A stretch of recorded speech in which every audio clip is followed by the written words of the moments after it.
All right, it's been 2 minutes, so can we get somebody to gather the individuals from the hallway? Will you go out there? Member Hymas, please? Yeah.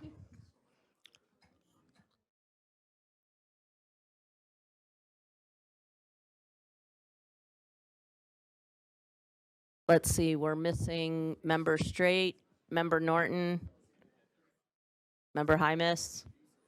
We do have a quorum, so Member Chair Moss. Can you find Chair Moss?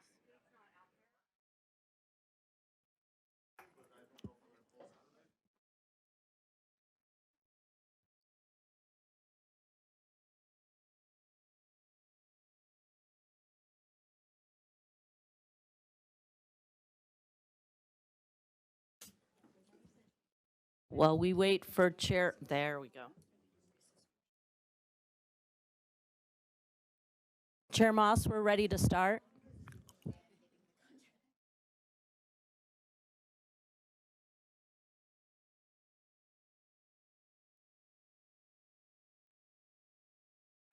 I get the crap, that means I get the gavel. No, I know. All right, we're back in.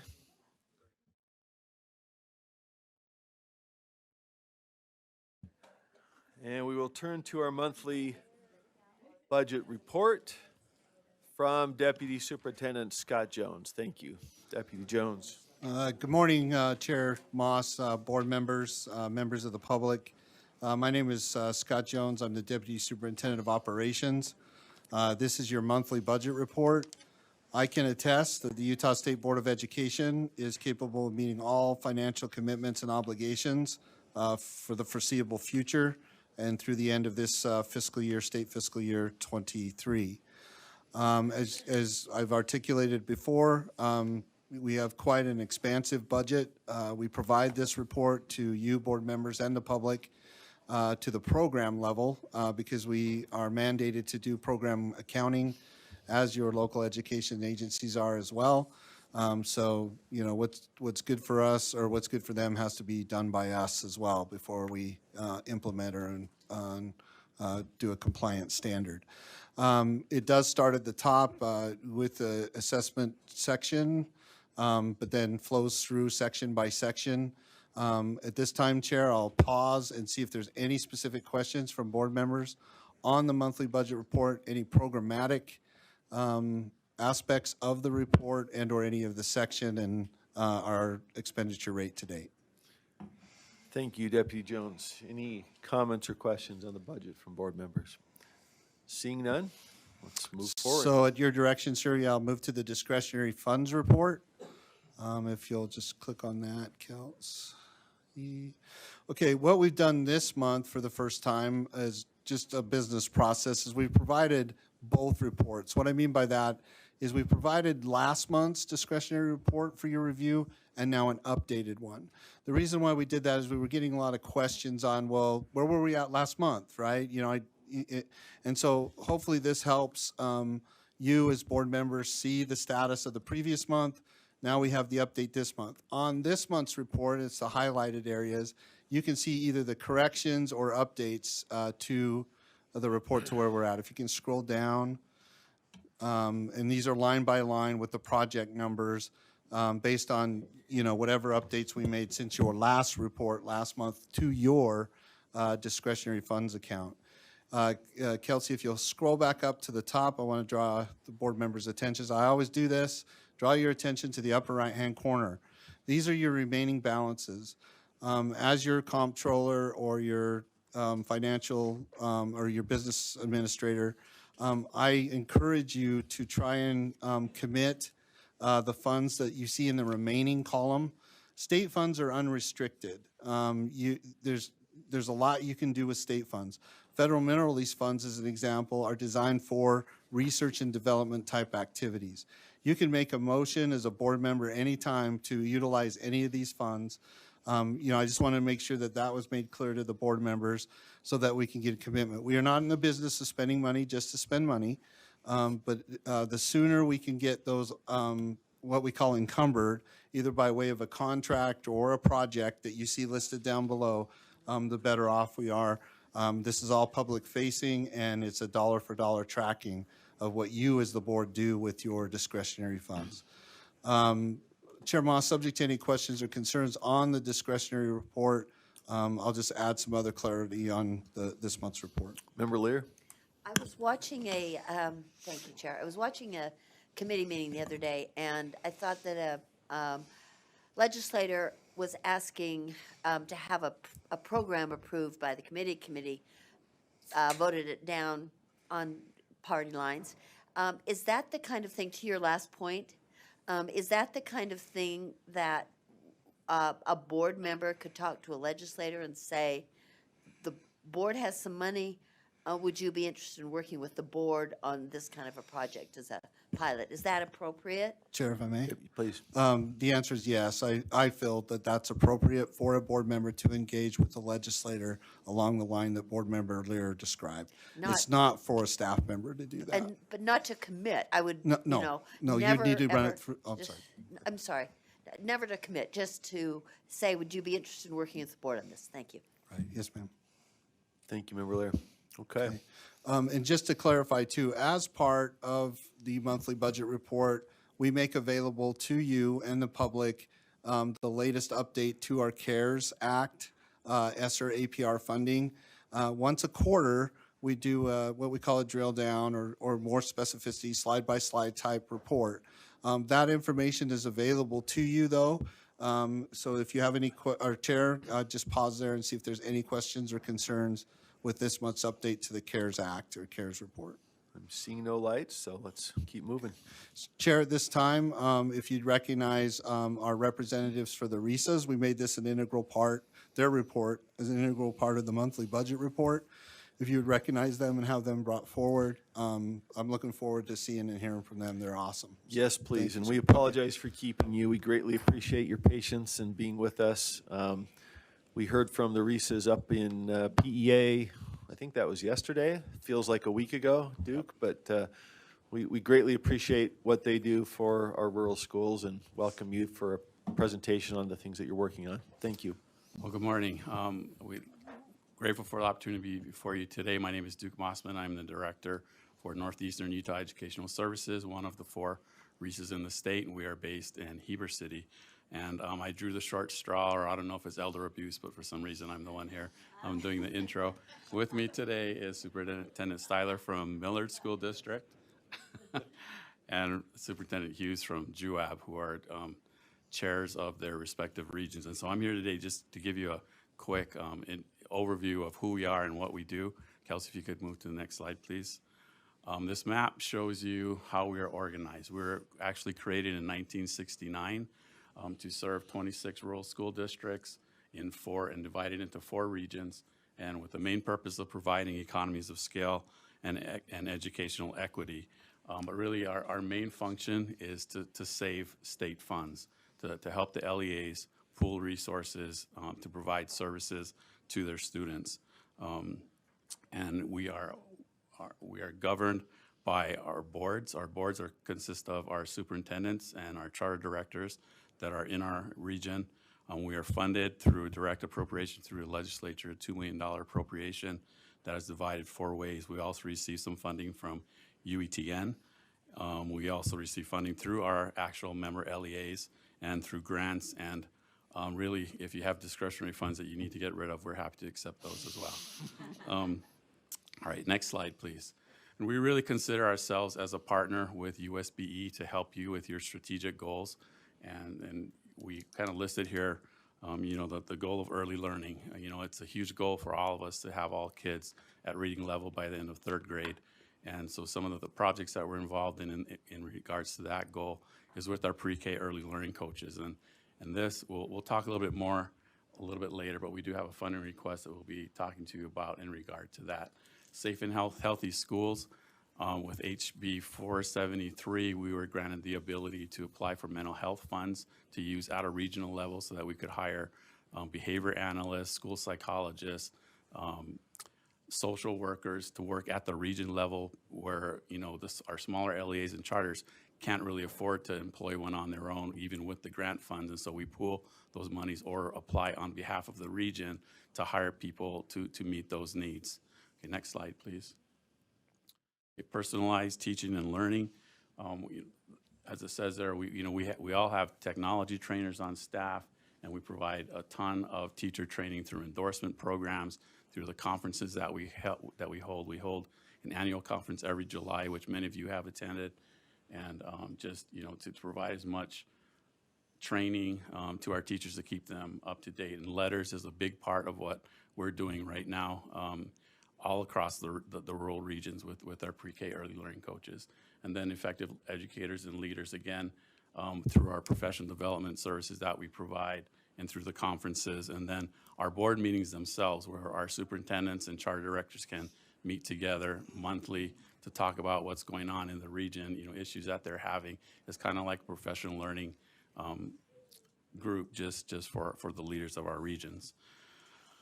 Okay, so next slide, please. And in 2020, when we were originally created, we were called Regional Service Centers. In 2020, Senate Bill 79 was passed, run by Senator Hilliard and Representative Lass, which changed us to Regional Educational Service Agencies. And at that time, they gave us a few other powers similar to LEAs, but not totally LEAs. So we're kind of like a little a hybrid of an educational entity hybrid that's not an LEA, but kind of in between. And so along with that, they created, we have a coordinating council that meets, that consists of USBE leadership and also state board members, and then our board chairs and the 4 directors. We meet about every 2 or 3 months. It created a budget review process, which is kind of what happened yesterday in PEA, that we have a $115,000 request to the legislature, which is to help us with all the increasing costs. That came through this budget review process through USBE, because that is supposed to be submitted by you. So we thank you for that and appreciate it.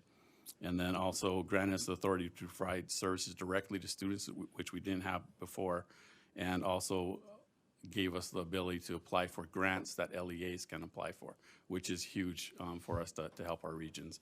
So from this point on, I'm gonna have each board chair kind of talk to you about their each individual RESA, and we'll start with SCDC with Superintendent Styler. Thank you. I am Superintendent Dave Styler from the Millard School District. I am part of SCDC, which is located in Cedar City. That's where we have our meetings. That's our central location area. We have 6 districts: Beaver, Garfield, Kane, Millard, Washington, and Iron. And Washington being probably, I believe, the largest school district that's involved in a service center. And then we have some of the smallest districts and some in the middle. It's a great partnership. Washington, you would think, might be someone that would say, we're bigger, we pay more, we want more. They don't. They're like the good big brother that remembers where he came from and treats us all very well and makes sure that we get the resources that we need along with them. And so it's a great partnership. And the 9 charter schools also have been a great addition to our service agency and to help us. Just speaking for Millard District, we're a medium-sized district.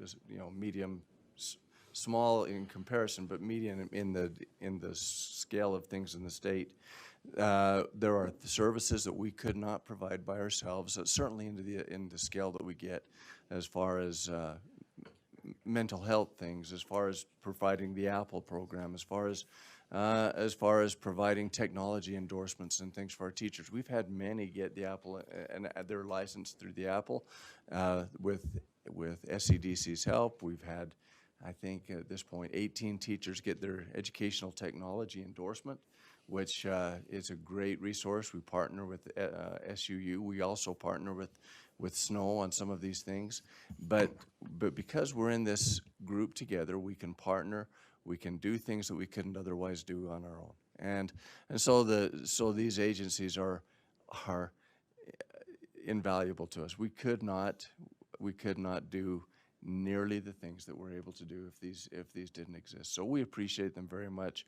They're great partnerships, and not only do we have great partnerships within our service agencies, but from agency to agency, from the four around the state. So it's a great benefit to us. We appreciate your support of that and ask you to come and see us. We always love to have our state board members come to our meetings. We invite you to be there and share your thoughts with us at any time. So, and it's great to have that partnership. So thank you for all you do and for your support.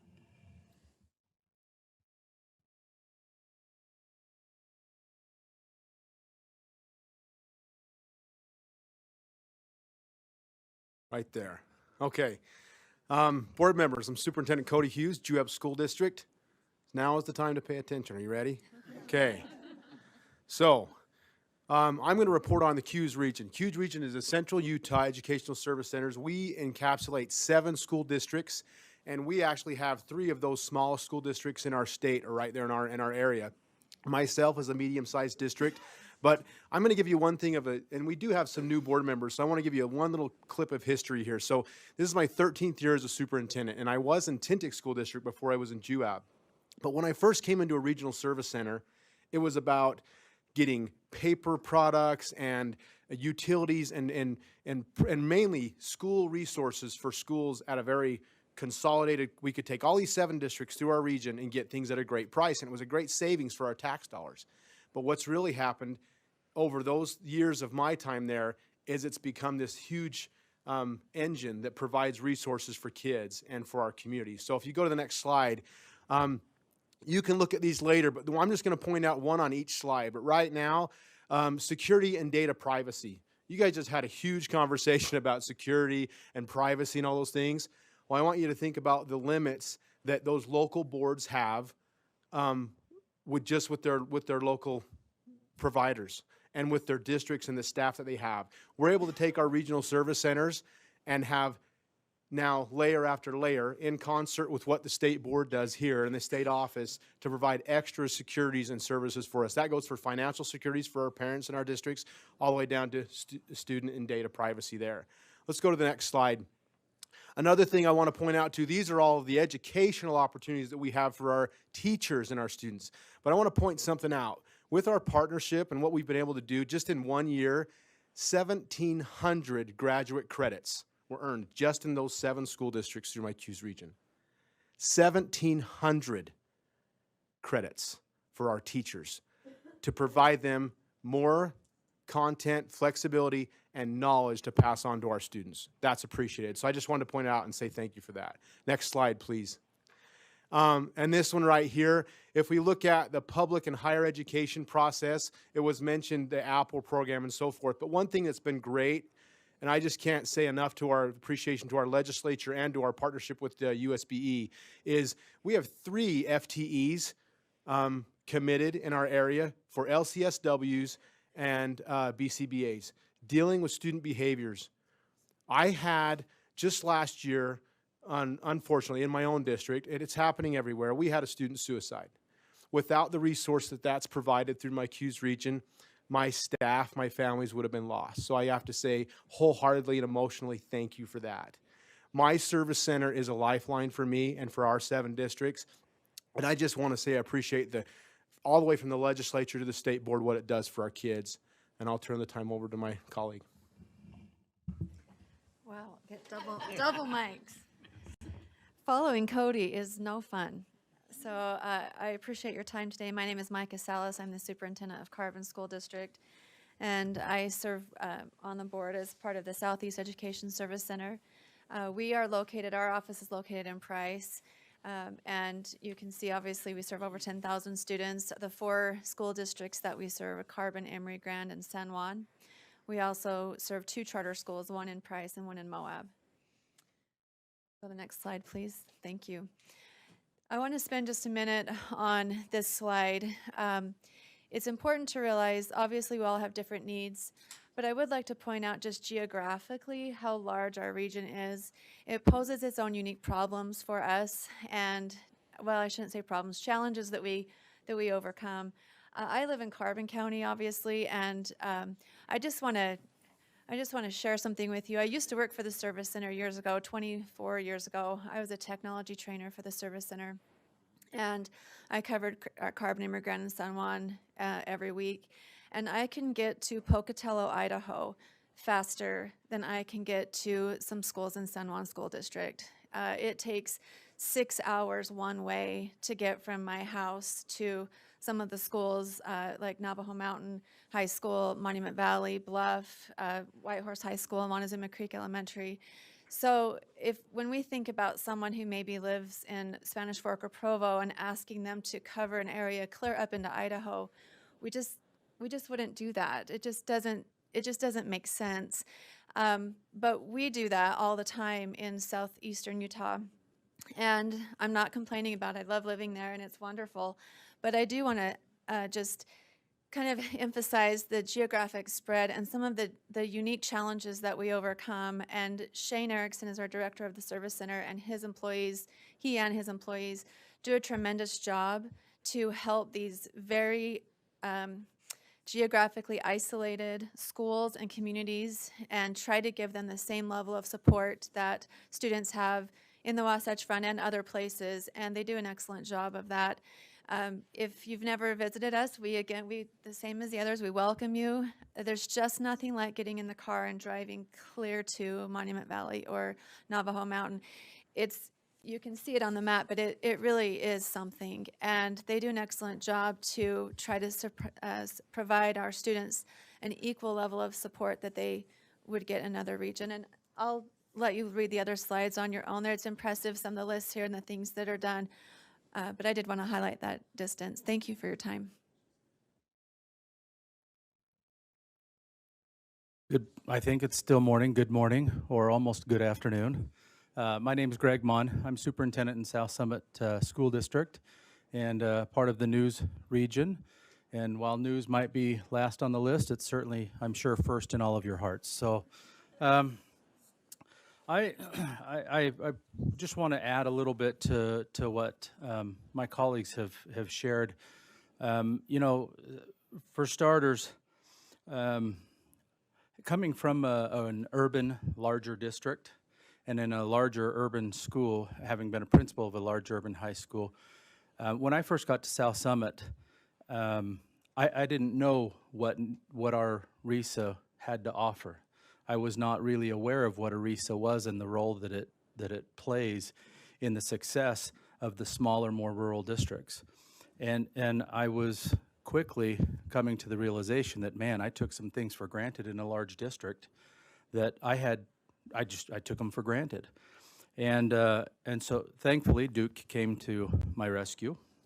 So I just want to share that experience of coming from a larger rural area that had a lot of supports built into the larger districts and getting to a smaller, more rural area where those weren't automatically embedded in the systems within the school district because just the size of the district it just wasn't possible.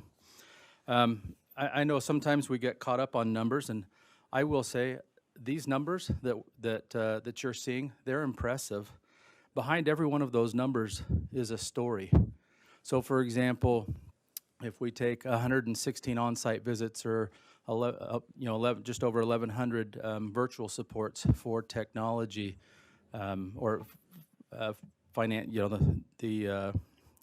the technology behind the financial system servers and those are all potential problems that were averted because of the services that news provided for us. The 750 of our teachers getting help in various educational technology software and apps, things like that, that's unreal to me to think about how much support our teachers and our staff are getting, all being provided by our regional service center. One of the things that sometimes in education we do, and I know this is certainly also something in the private industry, but oftentimes we provide professional learning or professional development to employees, and it's kind of like a one and done thing. And so we never really see fruits of the labor because of that.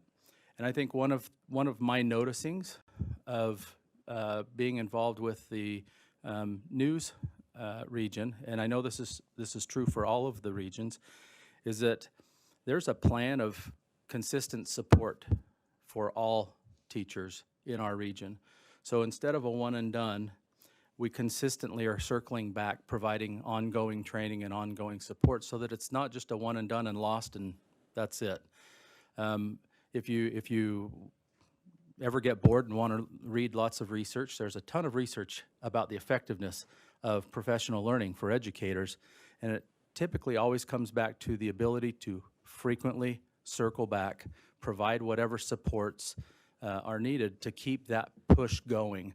And that is what, for me as an instructional leader of a district, that's one of the biggest things I've seen as a benefit from news. I also want to share, I know it's been mentioned, but the help we've received on some of our mental health needs. I met with our social worker the other day. Our social worker in our small district has done just over 100 suicide assessments this year. We've had a few suicide attempts in our district, and we're a small district. And it is such a support to be able to rely on the staff at News to be able to come and provide a level of care and compassion that just having those extra bodies. I struggle to find words to explain how grateful I am as a superintendent in a smaller district. That support that we receive, and so I can't say enough about the service centers. And had I not ever gone to a smaller rural district, I never would have known about the amazing things that all 4 of these regions are doing. So great things are happening, and ultimately that kind of filters down to the kids. So, Thank you. Okay, next couple of slides, please, Kelsey. Okay, so this is our annual, we do performance measures. These are the 4 that we've kind of come up with in working with USBE, people there at the office, and we came up with these goals about 5 years ago. They probably need to be adjusted back. We didn't quite hit 3 of them. The credit one we knocked out of the ballpark. But anyway, these are our performance measures, the professional development services, through training hours, participation hours, technical support services. And so anyway, that's our annual performance measures. Next slide, please. And then finally, we have 2 funding requests that actually came through you as business cases to the legislature this year. And again, we really appreciate your help in getting those there. The governor also supported those requests. You have some information that should have been in your packet regarding those. But I'd like to spend a little bit of time just talking about our rural early learning coaches. Okay, this was a brainchild of Director Thronson here in the office 2 years ago. She came to us and said, we've got some ESSER money. I think it would be good to see about putting these coaches out into your regions to see what kind of support they can provide, because at the time, we're seeing a lot of turnover with our pre-K 3 teachers. Our scores weren't really where we wanted them to be, particularly in our smaller LEAs and our charter schools. And so we said, great, let's see how this goes. And so they've been on the job now for a year and a half, and the results that we're seeing in the schools that they're actually working in is phenomenal. I mean, they're knocking it out of the ballpark in reading and in math, in all, from preschool all the way up through 3rd grade. And you have some of the results in the packet that was sent out to you. We have more results because most of the middle of the year testing took place in January that are even better than what we gave you. And so, again, we just want to say that unfortunately the federal funds end at the end of June. And so that's why we're going to the legislature to see if they will give us ongoing state funding to keep that program going. Because, not all of the smaller schools have their own coaches.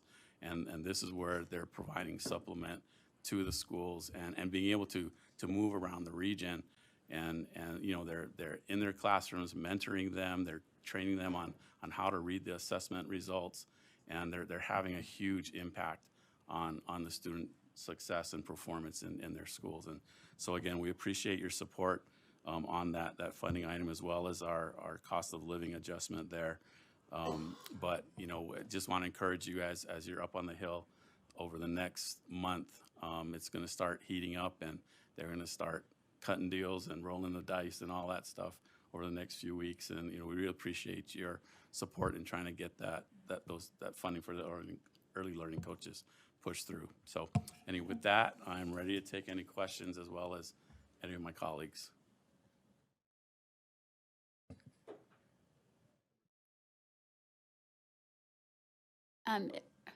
Member Klein and Member Earl. There we go.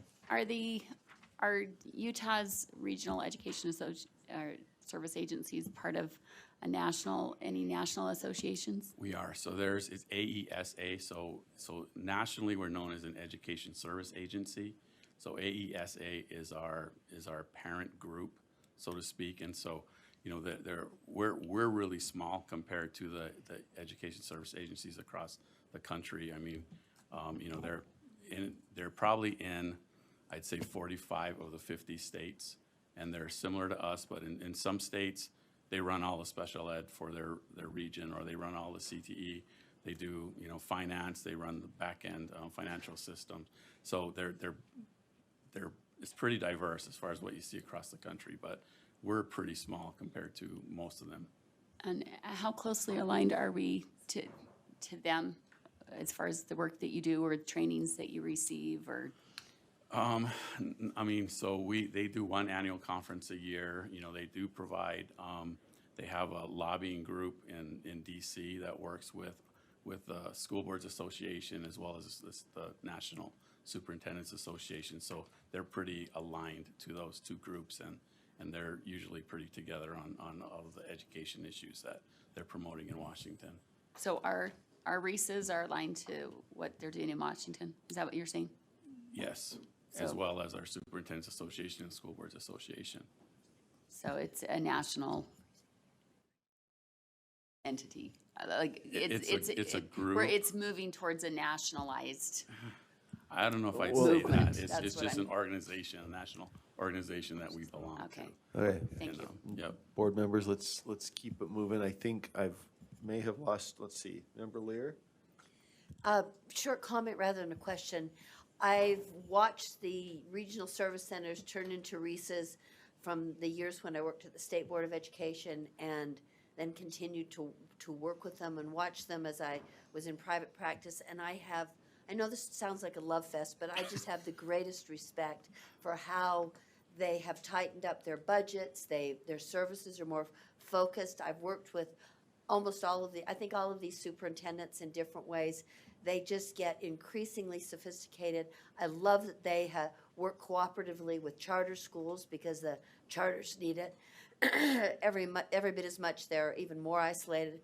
So I just think this is a fabulous model, and these particular individuals are just really strong representatives of rural schools in rural Utah, and I commend them for this work. I think they've been creative in terms of what they're doing, and I have great respect, and I think if we doubled their funding, it would only be better for all of those organizations. Thank you, Member Lear. Member Norton? So first of all, I'll say ditto to what Board Member Lear just said. Ditto, ditto, ditto. And as I was looking at those slides, and as I was going through my own experiences with REISs since I've been on the board, the collaboration that is going on in those rooms is just unbelievable. That, you know, it really does show that 1 + 1 is, in this case, about 15. It just gives and gives and gives how well you all work together, help each other, and make such strong units there. I have participated in the Rural Schools Conference and the Sterling Scholars, the legislative meetings that are held both locally and up here, and everything is so well done and such local level and such concern, and above all else, it's always centered on how can we make life better for our kids. So heads up, you guys are rock stars. Oh, really, you are rock stars, I forgot. They really are. Yeah, you should see this band these guys have. Yeah. So that's going to be one of our drama arts presentations on a coming agenda. Okay. Remember Earl was there too, so she can testify Okay. fabulous that was as well. The word's out. All right. Member Bogus. Thank you, Chair. Sir, I just wanted to thank you for being here today. I love the perspective that the gentleman gave, and I know where he used to work, but I don't know his name, so I'm just going to let that go. And there's just as a comment, you know, he talked about seeing the need coming from urban to rural. And I just wanted to make a comment about that very quick, not necessarily to dispute that, but having come rural to urban, I just wanted to really bring to the record, the public record, that there is a culture of excellence in our rural schools that is often unmatched in our urban schools. There are teachers there that are skilled and well-trained, and some of the most prolific educators I've ever worked with came out of rural schools. And the needs of rural and urban communities are different, and I value the work that you do, and I want to thank you for it. But I don't want to leave it unsaid that sometimes when you don't have, you don't need, or when you don't have, you don't need. Whereas if you once had, you see a need. And I want to recognize the excellent work that our rural schools have, and that the excellent work that they do, and the excellent work that they continue to do with what they're given and with their students meeting those unique needs in those niche cultures. And then I want to thank you for the work you do to come around them and support them. Thank you so much. Thank you, Member Bogus. Member Booth, and then Vice Chair Earl. What is your greatest need? As you look at these organizations that have made such a difference, it's been a long time now, 1969, that was a long time ago. It was. And so now, where we're at right now, 2023, what could we possibly do in terms of resources, in terms of strengthening and supporting you that might make the biggest difference in the work that you're trying to accomplish? You know, I think the biggest need that we're seeing as far as the needs in our districts, really the mental health thing has been huge. And so, you know, we've been trying, like in my region, I've been trying to find a psychologist for 4 years, and I haven't been successful in doing that. Q's, you know, was able to grow their own and has one now for their region. And I think, you know, those providing more of those supports, but again, even with the money, because I have the grant funding available, I still can't find people to fill those roles. And I think in a lot of cases, you know, in our smaller school districts, finding educators is hard. But I think, you know, when it comes down to us specifically, you know, the pre-K 3 early learning coaches has been a slam dunk for us as far as the success that we've been seeing in such a short time. Really, if we could get that through, I think it would go a really long way for us, you know, into the future, as well as, you know, we also have that other request there. I don't know if you were at the PEA meeting yesterday, but I think you might have seen that our state funding has been flat for almost 7 years at $2 million across the bat.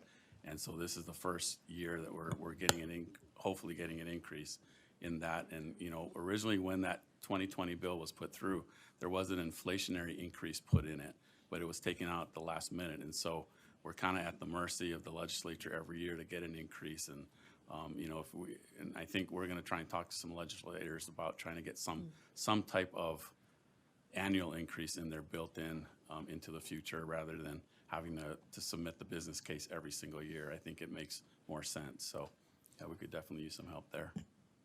Thank you. Thank you, Director Mossman. Vice Chair Earl. Yes, I just have thoroughly enjoyed working with the Reeses and the individuals I've worked with there. It's interesting because sometimes you can go into an education room with individuals and everyone just, okay, they agree with everything. What I love about this is you can have a very great conversation, you can have diverse opinions, and then you can come to some common ground. And I have so respected and loved working with the individuals I've worked with here. So, and I do love the music too. So, anyways, I've just really appreciated the camaraderie and the not just the go along, but the intense conversations about what is best for kids, right? And what is research based, and what is the best direction for it. And I feel like the individuals that I've worked with in this area and been able to meet with are very thoughtful about that. It's just not go along. It's what is the best for our communities, and then the most thoughtful way to move forward on that. So thank you. Thank you. All right. Well, I'll just echo that. And one of the things that Member Lear highlighted is the district charter collaboration. One of those is in my backyard. I'm up in Duke's area, and Soldier Hollow is one of the schools that benefited greatly from these early learning coaches, and third in the state in growth, I think. Yeah, they were up there. So some really great service being done there, and we're happy to support that legislative request. And thank you for coming, and thanks again for your patience. And I'd encourage any board members to reach out to them there. Oh, you know what? We didn't recognize Director Straight back there. We've got a brother thing going. Maybe Member Straight let you duck out, but we want to recognize and thank Director Jason Straight also with Q's. Yeah, we also have Joby Wright from SEDC and Shane. Anybody Erickson else we from- missed? Yep. Yeah. Stand up, you guys. Please do. Please do. Yeah. So each year, we've heard Utah Rural Schools Association Conference talked about a little bit by two members. It's something that we invite every board member to attend. The board has been very gracious and generous to help fund a portion of the cost of hosting that conference. This year, it's going to be in Price, Utah. We'll be sending an invitation to each of you as board members to attend that conference. And we really try to put on a conference that will provide robust training opportunities for our educators in Utah. We don't just limit it to rural Utah educators. We offer it to anyone. And we often hear from our urban school districts that it's one of the best conferences that they attend. So I think it's the 12th, 13th, and 14th this year. If you want to put that on your calendars, but we will be sending you an invitation for that. That's June? July. July. Great. Yep. And I got to go to that in Richfield a couple years back. Great conference, packed auditorium. It was, very well attended. Like you say, folks from around the region. Okay. Wonderful. Thank you very much. Well, thank you all very Thank you. much again. Great to be with you. Chair, Okay. quick point of information. Yeah, Did you say July or June? July. July, thank you.